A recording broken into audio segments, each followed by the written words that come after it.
Sir sir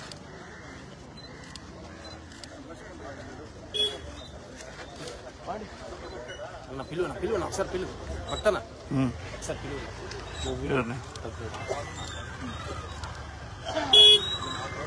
ఓకేనా okay sir లోగోలు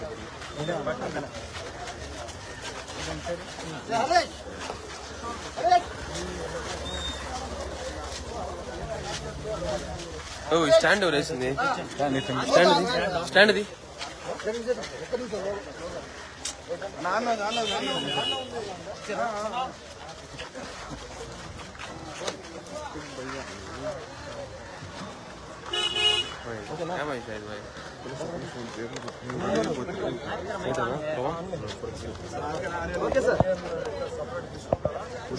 separate చేసుకుంటాం. చాలా సంతోషం. నెల్లూరు రూరల్ నియోజకవర్గంలో సౌత్ పోపూర్ అతి పెద్ద పంచాయతీలో రాజకీయ చైతన్యానికి మారుపేరిన సౌత్ పోపూర్ 3 ఎన్నికల్లో కూడా రాజకీయ పార్టీలకు అతీతంగా వాళ్ళ కుటుంబ సభ్యుడిగా నన్ను ఆదరించి భారీ మెజార్టీ ఇచ్చినటువంటి గ్రామాల్లో సౌత్ పోపూర్. మొదటిసారి ఎమ్మెల్యే కాకముందు ఓ రాజకీయ కార్యకర్తగా ఇంటింటికి వచ్చినప్పుడు ప్రతి ఇంట్లో కూడా మాలాంటి సామాన్య కుటుంబీకుడు ఎమ్మెల్యే కాబోతున్నాడని నాకు అండగా నిచ్చినటువంటి ఈరోజు గతంలో సౌత్ పోపూర్ గ్రామంలో అనేక రకాల అభివృద్ధి కార్యక్రమాలు చేపట్టాం. కానీ మూడోసారి నేను ఎమ్మెల్యేగా ఎన్నికైన తర్వాత ఈరోజు సౌత్ పోపూర్ గ్రామంలో అక్షరాల 1,22,00,000 వ్యయంతో అక్షరాల 1,22,00,000 వ్యయంతో సౌత్ పోపూరు మొగళ్లపాలెం సౌత్ పోపూర్ పంచాయతీకి నిధులు కేటాయించడం జరిగింది. దానికి సంబంధించి మనం శంకుస్థాపనలు చేసుకున్నాం. అదేవిధంగా తెలుగుదేశం పార్టీ కూటమి అధికారంలోకి వచ్చిన తర్వాత ఈ 7 నెలల్లోనే ఏదైతే 7 నెలల్లోనే మొత్తం 2,58,00,000 ఒక్క సౌత్ పోపూర్ గ్రామానికి 2,55,00,000 7 నెలల్లో తెలుగుదేశం పార్టీ కూటమి అధికారంలోకి వచ్చిన తర్వాత చంద్రబాబు నాయుడు గారు ముఖ్యమంత్రి అయిన తర్వాత ఈ గ్రామానికి పెట్టినటువంటి ఖర్చు అంటే జరుగుతున్న పనులు అన్ని కలిపి ఇందులో పంచాయతీరాజ్ డిపార్ట్మెంట్ నుంచి 1,22,00,000 ఈరోజు. అదేవిధంగా ఆర్డబ్ల్యూఎస్ డిపార్ట్మెంట్ ఏమీ లేదు. అదేవిధంగా విద్యుత్ శాఖ నుంచి 12 లక్షల రూపాయలు, అదేవిధంగా రోడ్లు భవనాల శాఖ 1 కోటి రూపాయలు, ఇరిగేషన్ శాఖ 25 లక్షల రూపాయలు, మొత్తం కలగలిపితే 2,58,00,000. 7 నెలల్లో ఈ యొక్క సౌత్ పోపూర్ గ్రామానికి వివిధ రకాల శాఖల ద్వారా రోడ్లు భవనాల శాఖ, పంచాయతీరాజ్ శాఖ, ఇరిగేషన్ శాఖ, విద్యుత్ శాఖ అన్నీ కలగలిపి ఈ యొక్క గ్రామస్తుల కోరిక మేరకి ఈ గ్రామంలో ఉన్నటువంటి నాయకుల సూచనల మేరకి 2,55,00,000 ఈ గ్రామంలో ఏదైతే పనులు జరిగాయి ఇంకా జరుగుతూ ఉన్నాయి. ఈరోజు 1,22,00,000 రూపాయలు మొత్తం కలిపి ఇప్పుడు దాకా జరిగినవి జరుగుతూ ఉన్నవి. ఈ రోజు నేను జరగాల్సినవి అన్ని కలగలిపి 2,50,00,000 రూపాయలు ఈ ఒక్కరోజే అందులో 1,20,00,000 రూపాయలతో మన శంకుస్థాపనలు చేసుకోవడం జరిగిందని చెప్పి తెలియజేస్తున్నాను. భవిష్యత్తులో కూడా సౌత్ పోపూర్ గ్రామానికి సంబంధించి ఇంకా అనేక రకాల సమస్యలు దృష్టికి వచ్చాయి.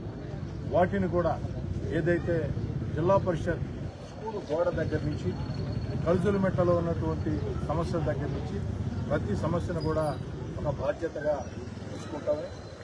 రూరల్ నియోజకవర్గంలో నేను ఆశించేది ఉంటే ఎన్నికల వేళ మాత్రమే పార్టీ అజెండాలు ఎన్నికల్లో ఎవరికి నచ్చిన పార్టీకి వారు ఓటు వేసుకోవచ్చు. ఎవరికి నచ్చిన వ్యక్తికి ఎవరు అందుబాటులో వ్యక్తి అనుకుంటే ఎవరికి నచ్చితే వారికే ఓటు వేసుకోవచ్చు. కానీ ఎన్నికలు పూర్తయిన తర్వాత ఎక్కడా కూడా పార్టీ భేదాలు లేకుండా రాగద్వేషాలు లేకుండా కక్ష సాధింపులు లేకుండా ప్రజలందరూ కూడా అభివృద్ధి కార్యక్రమాల్లో నిరంతరం కావాలా, అందుకు పార్టీలకు అతీతంగా ముందుకు సాగాల. మరీ ముఖ్యంగా పల్లె ప్రాంతాల్లో ఎక్కడా కూడా తగాదాలు ఉండకూడదు, ఎక్కడా కూడా పోలీస్ కేసు వేధింపులు ఉండకూడదు. గత 10.5 సంవత్సరంగా నేను శాసనసభ్యుడికి ఎన్నికైన తర్వాత ఈ ప్రాంతంలో ఏ గ్రామంలో కూడా ఫ్యాక్షన్ కొట్లాటలు లేవు, ఫ్యాక్షన్ హత్యలు లేవు. ఎందుకంటే ఎక్కడికక్కడ ఆ గ్రామంలో ఎన్నికల్లో నాకు చేసినా చేయకుండా వారితోనే ఒకే రకంగా ఉండి నేను వాళ్ళ కోరుకునేది ఒకటే, గ్రామాలన్న తర్వాత తగాదాలు రాకుండా ఉండవు. చెట్ల కాడో, పుట్ల కాడో, గట్ల కాడో, నీళ్ల కాడో, మజ్జిగ కాడో, పాల కాడో, పెరుగు కాడో తగాదాలు వస్తూ ఉంటాయి. కానీ ఆ తగాదాలు వచ్చినప్పుడు ఆ గ్రామంలోనే పెద్ద మనుషులు కూర్చొని పరిష్కారం చేయండి, పెంచి పోషించువాకండి. ఎందుకంటే తగాదాలు పెంచి పోషిస్తే అది ప్రారంభించడం మాత్రమే మన చేతిలో ఉంటుంది, తగాదాలు ప్రారంభించడం మన చేతిలో ఉంటుంది, దాని ఆపుదల మన చేతుల్లో ఉండదు. అది ఎక్కడ దాకా దారి తీస్తుందో కూడా తెలియదు. రేపటి రోజున మన కుటుంబాలు ఛిద్రం అవుతాయి. లాయర్ల చుట్టూ తిరగలేక, పోలీస్ స్టేషన్ మెట్లు ఎక్కలేక, జైళ్ల గోడలు, జైళ్ల కమ్ములు లెక్క పెట్టలేక, మన భార్య బిడ్డలు మనల్ని చూసేదానికి వేదంతో గురే పరిస్థితులు.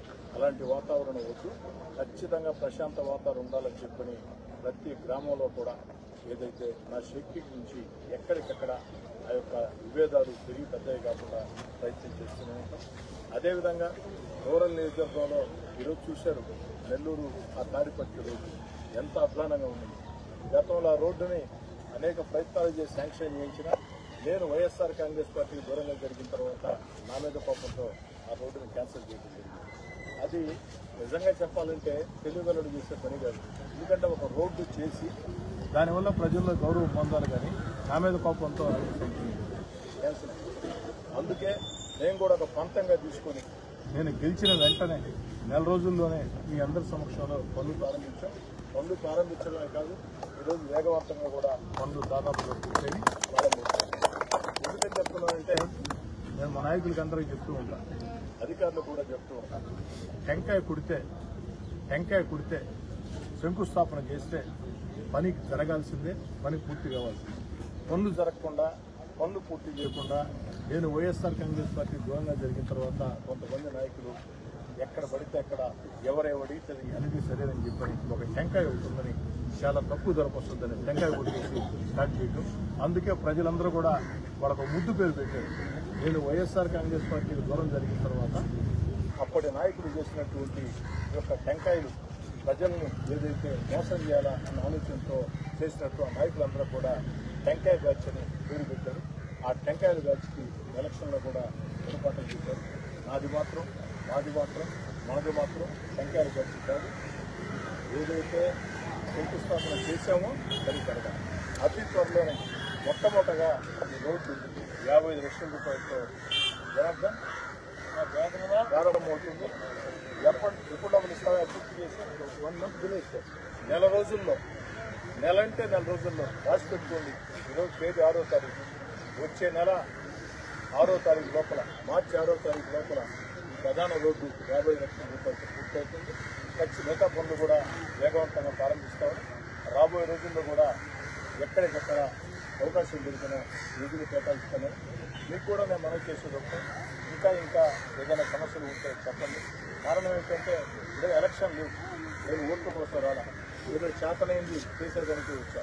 మా తమ్ముడు కోటారెడ్డి గిరీష్ కూడా చెప్పారు, ప్రజలను నమ్ముకుంటే, జనాలను నమ్ముకుంటే ఎవడో నష్టపోడు. ప్రజలు చాలా తెలియగలరు. ప్రజల్లో ఒక నమ్మకం కలిగించగలిగితే మా వాడు అనుకుంటే ప్రజలు ఎందాకైనా మీతో ఉంటారు. కాబట్టి ఎలక్షన్లు ఉండే దేవా నా ప్రేరణ కాకుండా ఇప్పుడే కేవలం గ్రామాలకు పోతాం, శంకుస్థాపన చేస్తాం, అక్కడ 50 మంది 100 మంది వస్తారు. పూర్తి అవగాహన ఉండాలంటే ప్రతి ఇంటికి వెళ్లాలని చెప్పని ఎన్నికలు లేని వేళ ఈ ఆంధ్ర, తెలంగాణ 2 తెలుగు రాష్ట్రాల్లో ఎక్కడ ఎవరు చేయని విధంగా మీ అందరి ఆశీస్సులతో నా తమ్ముడు కోటారెడ్డి గిరిజారెడ్డి ప్రతి ఇంటికి వస్తుంది. ఆ ఇంటికి రావటమే కాదు, ఎక్కడైనా సమస్యలు అడిగినప్పుడు అవి పరిష్కారం కాని సమస్యలు అయితే నా వల్ల కాదు అని చెప్పి ఈ పరిష్కారం కాదని చెప్పి పరిష్కారం అయ్యే సమస్యలైతే పరిష్కారం చేయి. ఒక్కసారి ఫోన్ కాల్ వచ్చిందంటే, ఒక్కసారి మన సమస్యలు చెప్పారంటే మళ్ళీ వాళ్ళు మర్చిపోవచ్చు. కానీ సమస్యలు ఉంటాయి, వెంటనే ఫోన్ చేసి కావని చెప్పి. సౌత్ పప్పు గ్రామంతో నాకు సంతోషం ఏంటంటే ఈ గ్రామంలో ప్రతి ఇంట్లో నాకు ఫోన్ చేస్తాను ఏదైనా సలహా సూచనలు చెప్పాలి. ఆఖరికి ఎంత సంతోషం అంటే 20 పిల్లడు ఫోన్ చేశాడు, 12 ఏళ్ళ పిల్లడు, అన్న క్రికెట్ కిట్ కావాలని చెప్పి. నిజంగా నేను గర్వపడ్డా. 12 సంవత్సరాల పిల్లడు కూడా నేరుగా నాకు ఫోన్ చేశాడంటే ఆ పిల్లవాడి గుండెల్లో కూడా నేనుండా, ఆ నమ్మకం నేను సంపాదించుకున్నా. అదే